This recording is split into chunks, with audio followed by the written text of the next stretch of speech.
Bien chers frères et sœurs, notre toujours aimable Jésus, dans une récente vidéo, nous avons pu voir qu'au cours du XXe siècle, beaucoup de saints et mystiques ont pu toucher quelque chose de ce don réservé à notre temps, que le Seigneur fait à travers la personne de Louisa et qui nous enseigne à travers les écrits de Louisa, le don de la vie dans la divine volonté.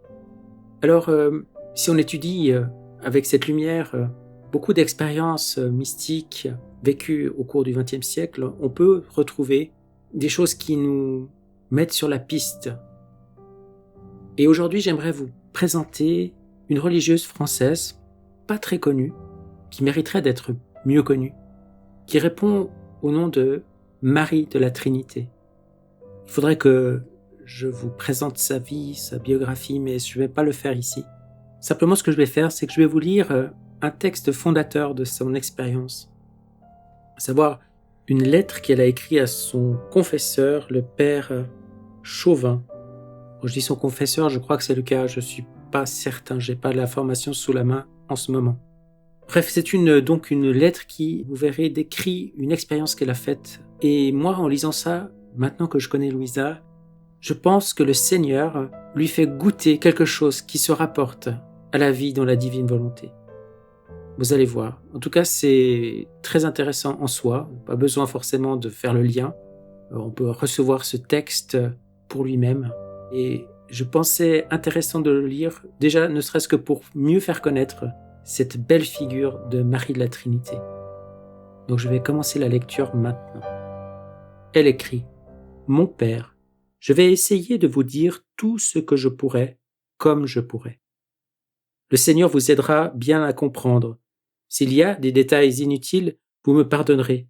Je vous demande de n'y voir qu'un désir de vérité et pas du tout une vaine complaisance. Au contraire, cela m'est pénible. C'est une sorte d'humiliation. Je n'ai jamais eu de grâce semblable, ni avant, ni après.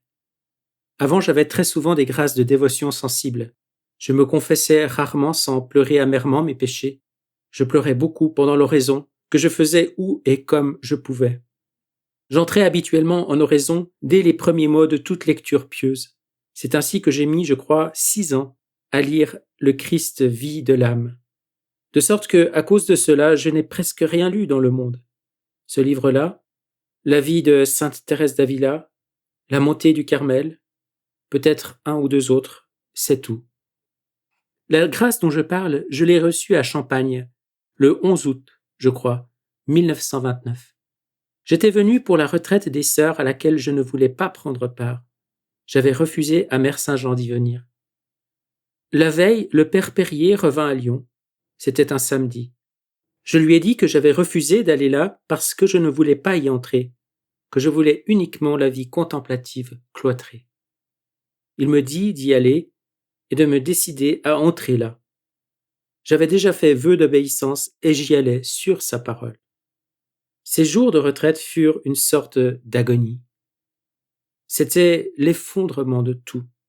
La perte non seulement des moyens que je désirais trouver dans la vie religieuse, mais aussi comme la perte de Dieu, l'angoisse, la crainte, le dépouillement de tout.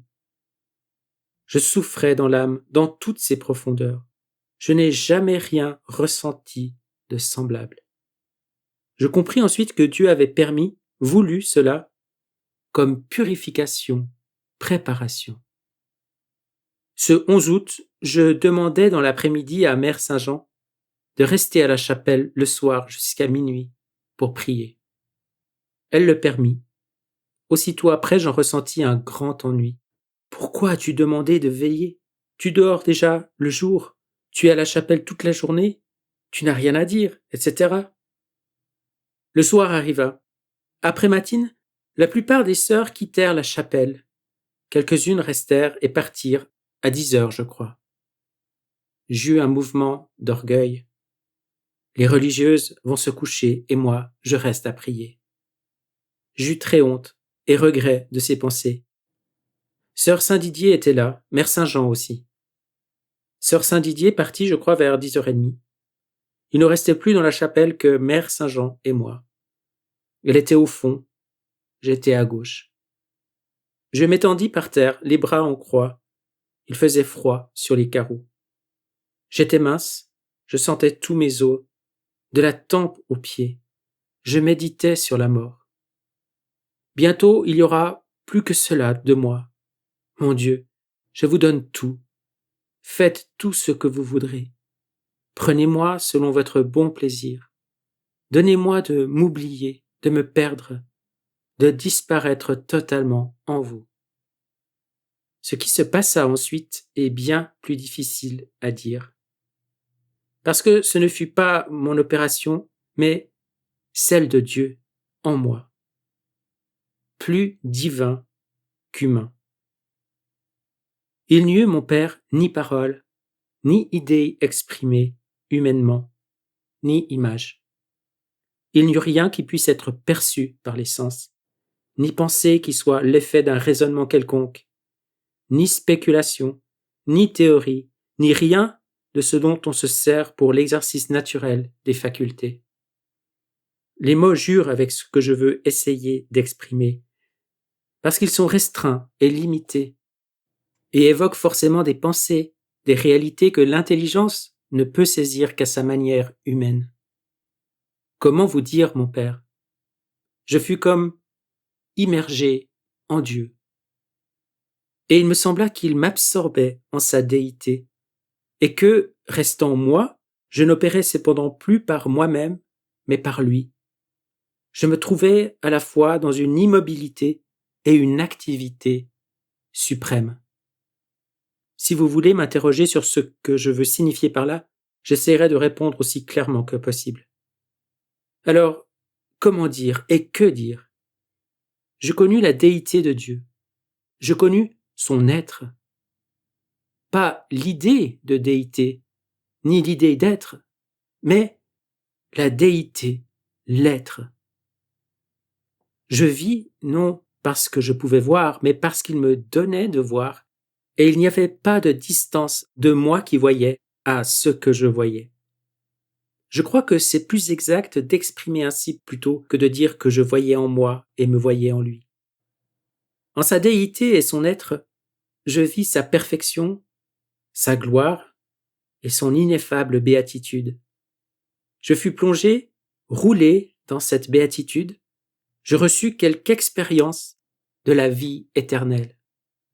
Je connus et je vis dans la simplicité de son être, sa majesté, et c'est indicible et inaccessible à l'intelligence humaine. Je ne sais pas comment je connus, que fit alors Dieu en moi?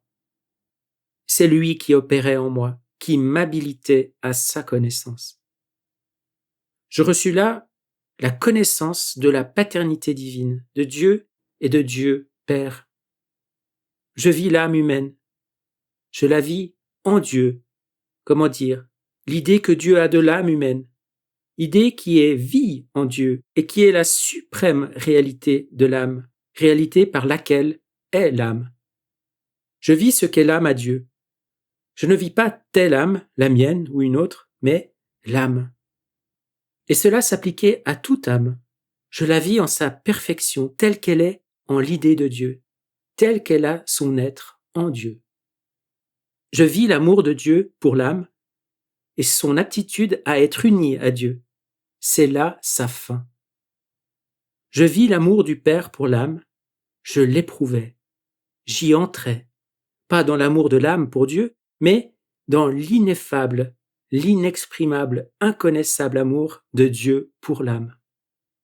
Tout ce que j'écris là, je l'expérimentais, et c'est en l'expérimentant que je le connaissais. Et c'était par l'âme, par le centre de mon être, et de ce centre, cela se répandait et découlait en tout moi-même. Je vis l'ordre naturel et l'ordre surnaturel. L'ordre naturel à Dieu, l'ordre naturel au créé, l'ordre surnaturel. Je vis et connus l'âme en sa vie naturelle, je la vis et je la connus en sa vie surnaturelle, en ses opérations naturelles et ses opérations surnaturelles. Je vis tout ce qui touche à l'âme, ses facultés, ses vertus, et tout en elle dans son rapport à Dieu. Je vis ce qu'elle peut par l'être que Dieu met en elle, et ce qu'elle ne peut pas sans un secours divin. Tout, je le voyais dans la lumière divine, et le connaissais en cette lumière de l'être de Dieu. Je voyais bien plus Dieu que ces choses, et ne voyais bien l'âme que parce que je voyais Dieu. Je vis l'âme pour Dieu. Je vis l'œuvre d'amour de Dieu dans l'âme, et que Dieu aime déjà l'âme en sa simple nature. Mais cet amour-là n'est rien à côté de son amour de Père. Je vis le péché et ce qu'il est en l'âme, et ce qu'il fait de l'âme devant Dieu. Il faut savoir ce qu'est l'âme à Dieu pour connaître ce que c'est que le péché. Je vis que Dieu se veut à lui-même d'être la béatitude de l'âme, qui lui donne en participation sa propre béatitude. Et j'entrais en cette béatitude qui est la vie éternelle. Pour goûter à cette béatitude, il faut goûter à Dieu qui est cette béatitude. Et je reçus ce don. Je vis le don que Dieu veut faire de lui-même à l'âme, dès cette terre, et qu'elle est faite pour être unie à Dieu. Voilà qu'elle entrevoit le don de la vie dans la divine volonté, n'est-ce pas?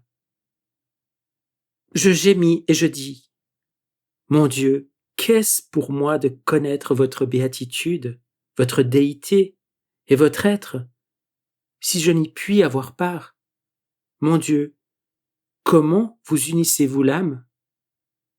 Je demandais et redemandais. Ce fut minuit. Mère Saint-Jean quitta son prie-Dieu et vint me relever, car je n'avais pas bougé. J'étais prosterné à terre en croix. Je ne voulais pas parler parce que c'était le silence, ni rien demander pour la perfection de l'obéissance. Je dis, mon Dieu, si vous voulez me montrer encore et me répondre, permettez que je reste. Je regardais Mère Saint-Jean, m'étant mise à genoux. Elle me dit tout bas, jusqu'à minuit et demi. Je me prosternai de nouveau. Alors, aussitôt, je reçus la connaissance du Fils. Je sus ce qu'est le Verbe au Père et le Père au Verbe, et je fus absorbé dans l'étreinte d'amour. Je connus le Père, et je connus le Verbe, et je fus comme saisi et ravi par l'amour. Je vis le mystère de l'incarnation. Je le vis en Dieu, en sa réalité en Dieu. Je ne vis pas l'humanité du Christ comme des saints l'ont vu de leurs yeux. Je vis cette humanité en la pensée et l'amour du Père, en l'union au Verbe.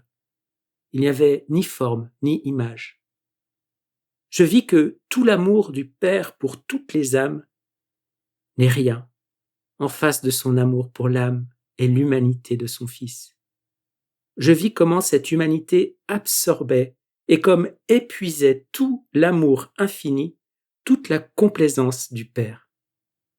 Je vis que tout l'amour dont le Père aime les âmes est l'épanchement en ces âmes de son amour pour le Fils, et j'entrais en l'amour du Père pour le Fils et en l'amour du Fils pour le Père, et cet amour est toute plénitude.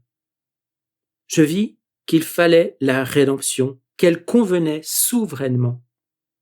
Je vis qu'elle est tout amour, et je connus alors la miséricorde que je n'avais pas encore perçue. J'avais vu la majesté infinie, la sagesse, la plénitude de perfection, l'éternité, la simplicité de l'être qui, parce qu'il est être absolu, est toute perfection, ce que, peut-être, signifie le mot déité. Mais alors, je vis la miséricorde, et en fus pénétré, imprégné. Je vis le sang, non le sang par mes yeux, mais ce qu'est au Père le sang du Fils, qui est un sang réel. Je vis toute la miséricorde dans le sang. Je vis que toute âme, dans la volonté du Père, était purifiée, lavée, sanctifiée en ce sang, par l'effusion mystique du sang. Je vis comment la nature humaine était toute dans le Christ, comme en son principe, qu'elle était en lui toute sainte et immaculée. Je vis ce que saint Paul appelle le corps mystique, mais sans figure, en sa réalité spirituelle, tel qu'il est en Dieu, pas comme les hommes sont obligés de l'exprimer. Je vis que le Christ Jésus est l'image du Dieu invisible, le bien-aimé du Père, l'unigenitus en sa nature divine, le primogenitus en sa nature humaine. Je vis ce que saint Paul exprime aux Romains, chapitre 5, verset 28, et aux Éphésiens, au chapitre 1er. Je vis l'abîme d'amour, et j'y fus plongé, et tout mon être en était pénétré. Je vis que tout cela est, que c'est par Dieu, et que cela seul est. Je vis que tout ce qui n'est pas cela n'est pas, n'est rien, est mort, néant. Je vis le mystère de mort et de vie, de mort pour la vie, et que tout ce qui n'est pas vie à Dieu est vraiment mort et néant. À 00h30, je quittai la chapelle, j'allai dans ma chambre au pavillon. Je m'assis au pied de la petite croix suspendue au mur et je restai là jusqu'au matin. À 5h30, je m'étendis un moment sur le lit pour me lever ensuite à 6h. J'essayais de me redire à moi-même, ce fut impossible, je n'étais plus que moi, mais ce n'était plus la même. Comme le psaume dit, la voix du Seigneur dénude les chaînes, j'étais détaché de tout, j'étais embrasé pour Dieu. Les paroles de l'office m'étaient étincelantes. Comme des étoiles, elles laissaient percer en mon âme le mystère. Ce mystère, il était maintenant caché dans l'âme, et les facultés, livrées à leur faiblesse, n'y pouvaient avoir accès. Mais ce qu'elles avaient expérimenté demeurait en elles. Elles voyaient ce qu'elles avaient vu, mais ce qu'elles avaient vu, elles ne le voyaient plus. J'écrivis beaucoup de lettres à ce sujet au père Perrier, parce que dans les semaines et les mois qui suivirent, je découvrais des conséquences, des applications nouvelles, et je craignais de me tromper, ou de mêler mon imagination. J'ignore ce que sont devenues ces lettres, je crois qu'il les avait conservées. Il y aurait encore beaucoup à dire, mais je crois que ceci est le principal. Les effets qui suivirent furent un détachement général de tout, que je trouvais en moi sans m'y être appliqué, et dans lequel je crois être habituellement demeuré. Une vue de toute chose, toute surnaturelle, tout ordonnée à Dieu, très simplement. Mais je n'y ai pas été fidèle. Je trouvais aussi cette habitude en moi, un grand attrait et une grande facilité au bien en union au Christ Jésus. Autour de moi, on remarqua que j'étais tout autre. Là encore, ma nature a repris le dessus. Une synthèse de la vie spirituelle, mort et vie, très vive, très aiguë dans l'esprit. La vie en l'unité du Christ Jésus. Une paix, un abandon total. Voilà comment se termine cette lettre. Pour moi, c'est assez clair. Elle a eu accès au don. Et elle en a ressenti les effets. Elle dit que la nature a repris le dessus sur certains points. Après, c'est le mystère de chaque âme. Elle a reçu d'autres communications du Seigneur. Tout son journal spirituel a été publié. Et je vous recommande chaleureusement cette lecture, si vous en avez l'occasion.